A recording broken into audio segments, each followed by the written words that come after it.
Assalamualaikum warahmatullahi wabarakatuh. Perkenalkan, nama saya Nur Naila dengan NIM 1062340. Saya membuat video ini bertujuan untuk menyelesaikan tugas mata kuliah hukum pidana. Saya akan menjelaskan tentang pengertian delik. Pengertian delik menurut para ahli hukum di dalam menerjemahkan istilah tersebut ke dalam bahasa Indonesia, maka dipergunakan bermacam-macam istilah oleh para cerdik pandai bangsa Indonesia. Nah, istilah yang sering dipakai dalam hukum pidana yaitu adalah tindak pidana. Istilah ini dimaksud sebagai terjemahan dari istilah bahasa Belanda, yaitu delik atau strafbaarfeit. Di samping itu, dalam bahasa Indonesia sebagai terjemahannya telah dipakai beberapa istilah lain, yaitu yang pertama, peristiwa pidana, yang kedua, perbuatan pidana, yang ketiga, pelanggaran pidana, yang keempat, perbuatan yang dapat dihukum, dan yang kelima, perbuatan yang boleh dihukum. Dalam delik bahasa tersebut, strafbaarfeit terdiri dari 3 kata, yaitu straf, bar, dan feit. Straf yaitu dapat diartikan sebagai pidana atau hukum. Bar diartikan sebagai dapat dan boleh, sedangkan feit diartikan sebagai tindak peristiwa, pelanggaran, perbuatan. Nah, dalam bahasa Inggrisnya adalah delik, yang artinya suatu perbuatan yang pelakunya dapat dikenakan hukuman atau pidana. Moeljetno mengatakan bahwa suatu strafbaarfeit itu sebenarnya ada suatu kelakuan manusia yang diancam pidana oleh peraturan perundang-undang. Berikut ini adalah beberapa pendapat pengertian tindak pidana dalam strafbaarfeit menurut pendapat para ahli. J.E. Jonkers, Bambang Purnomo membagi atas 2 pengertian, yaitu yang pertama, definisi pendek memberikan pengertian strafbaarfeit adalah suatu kejadian feit yang dapat diancam dengan hukuman pidana oleh undang-undang. Yang kedua, definisi panjang atau yang lebih mendalam adalah kelakuan yang melawan hukum berhubungan dengan sengaja, alpa, atau orang yang dapat dipertanggungjawabkan. Menurut Simon menyatakan bahwa strafbaarfeit yaitu suatu tindak melanggar hukum yang telah dilakukan dengan sengaja atau dilakukan dengan tidak sengaja oleh seseorang yang dapat dipertanggungjawabkan atas tindakannya, dan oleh undang-undang telah dinyatakan sebagai suatu tindakan yang dapat dihukum. Menurut Moeljetno memberikan definisi mengenai tindak pidana, yaitu perbuatan pidana adalah perbuatan yang dilarang oleh suatu aturan hukum.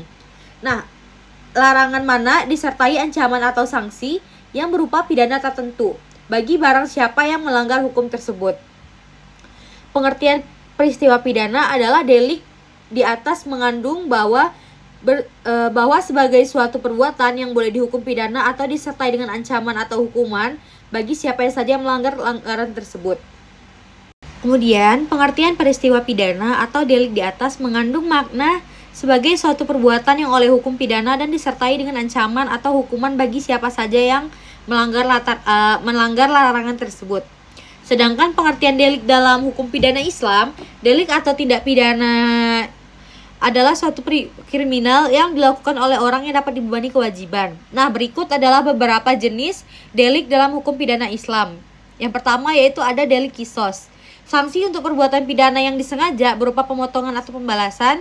Yang kedua, delik daiat. Sanksi untuk perbuatan pidana yang tidak disengaja berupa denda dalam bentuk benda atau harta. Kemudian jenis delik dalam hukum pidana Islam yaitu ada delik formil dan delik material. Delik formil yaitu delik yang dianggap telah selesai dengan hukuman oleh undang-undang.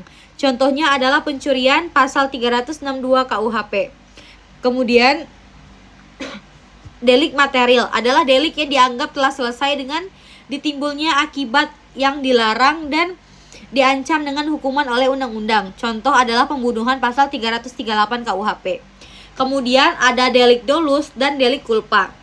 Delik dolus adalah delik yang membuat unsur-unsur kesengajaan. Contoh pasal 187, 310, 338 KUHP. Kemudian yaitu delik culpa yaitu delik yang membuat kealpaan atau delik-delik yang cukup terjadi dengan tidak sengaja agar pelakunya dapat dihukum.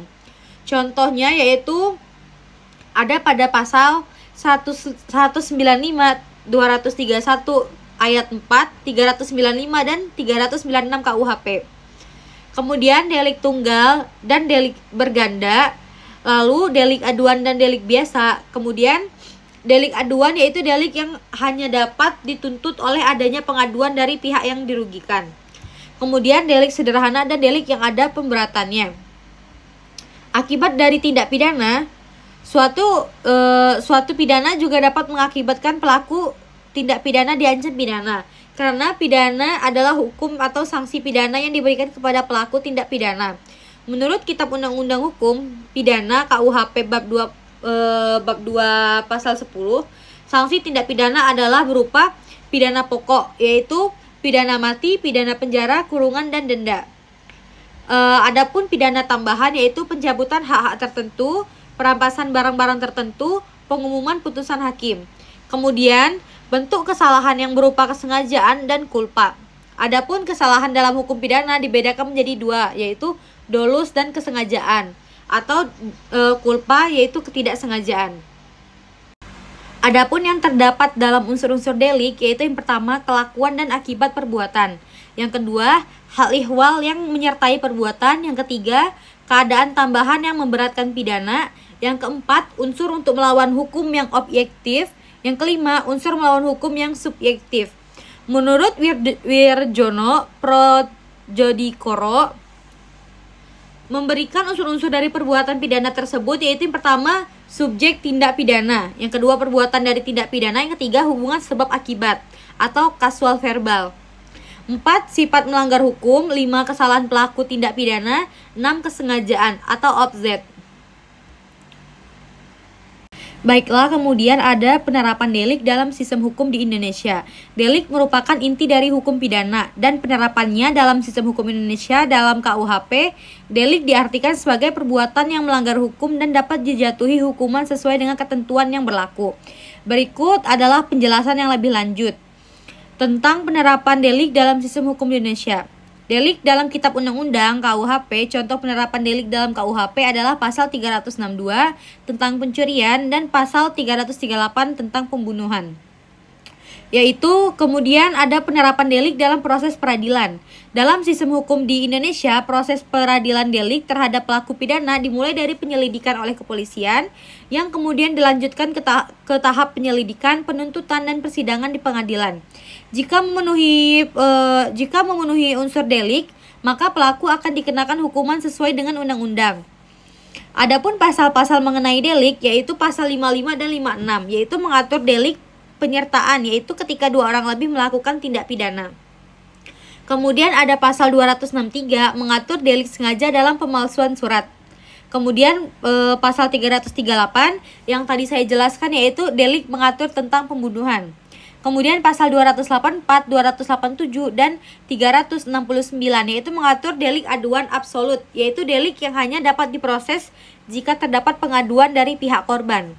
Pasal 367 dan 370 mengatur delik aduan relatif, yaitu delik yang biasanya tidak menjadi delik aduan tetapi dapat menjadi delik aduan jika dilaporkan oleh sanak keluarga.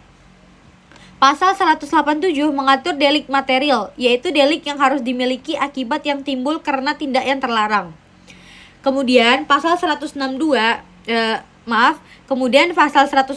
mengatur delik formil, yaitu perbuatan yang dilarang tanpa mempersoalkan akibat dari tindakan itu. Kemudian ada pasal 170 yaitu mengatur delik kejahatan terhadap ketertiban umum. Kemudian pasal 74 mengatur jangka waktu pengaduan, yaitu 6 bulan jika korban berada di Indonesia dan 9 bulan jika korban berada di luar negeri. Kemudian ada terdapat delik kesusilaan. Delik kesusilaan yaitu yang berhubungan dengan masalah kesusilaan. Kemudian unsur-unsur dan jenis delik kesusilaan. Dalam KUHP pasal 281 disebutkan bahwa dihukum dengan hukuman penjara selama-lamanya atau 2 tahun 8 bulan.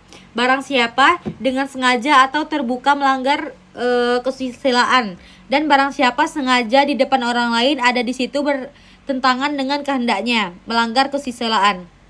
Maka yang menjadi unsur dari delik kesusilaan adalah barang siapa dengan sengaja melanggar kesusilaan di muka umum dan unsur. Adapun unsur barang siapa yaitu meliputi misalkan adalah seorang pria yang telah menikah maupun yang belum menikah, kemudian seorang wanita yang menikah maupun yang belum menikah untuk melakukan hubungan yang melanggar asusila. Adapun yang termasuk dalam pelanggaran asusila yaitu menurut KUHP pasal 532 mengungkapkan atau menunjukkan sesuatu perbuatan porno. Pasal 532 sampai 533 yang kemudian berhubungan dengan mabuk dan minuman keras. Kemudian yang berhubungan dengan perlakuan tindak asusila terhadap hewan, meramal nasib atau mimpi, dan menjual berbagai jimat-jimat. Kemudian itulah yang dapat saya sampaikan tentang materi delik. Saya ucapkan terima kasih. Wassalamualaikum warahmatullahi wabarakatuh.